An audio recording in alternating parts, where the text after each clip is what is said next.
I was at a stop sign around lunchtime when a woman on the corner came running over to the passenger side of my car, screeching about needing to get home.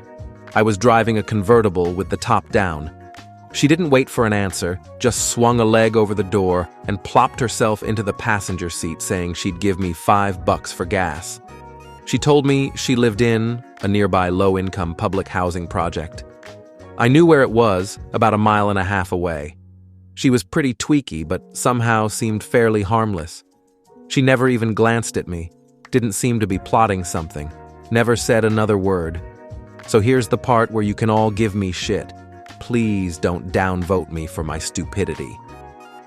I figured it was easier to just go 1.5 miles out of my way than to deal with the drama of trying to get her out of my car. My backup plan for carjackings is to just drive into the first telephone pole I see or rear-end the first police car I spot. Airbags FTW. Better to deal with the aftermath of that than have your body dumped into an alley. So I get to the housing project.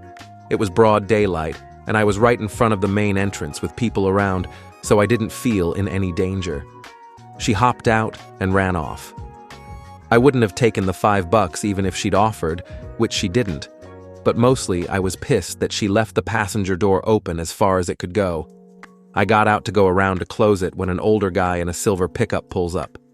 He put his passenger window down and asked, "Did I know that woman? And was I okay?" I replied, "No idea who she is, but yeah, I'm fine." He explained that he'd been coming down the street behind me when he saw that woman jump into my car. He followed me to see if anything sketch was going to go down.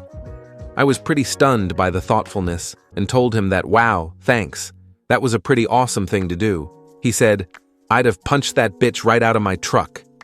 He then pointed a finger at my face and sternly lectured me like I was one of his kids. "Don't do that again. LOL. Yes, sir." Of course, he was absolutely correct. And if it ever happens again, let's hope not, I might just take his advice on the punching part. But just try to imagine the entitlement of jumping into a stranger's car because you need a ride. Honestly, if she'd picked the wrong vehicle, it could have turned out a lot worse for her. Top comment. Yeah, I agree. You were an idiot. But you didn't get murdered or wake up in a bathtub full of ice, so it's all good. Gotta give credit to old guy though. That guy could have potentially saved a life if things had gone south. OP responded, "Right. Agreed on the idiot part, but yeah, that man's actions were pretty stunning. Most people these days seem to just not give a crap.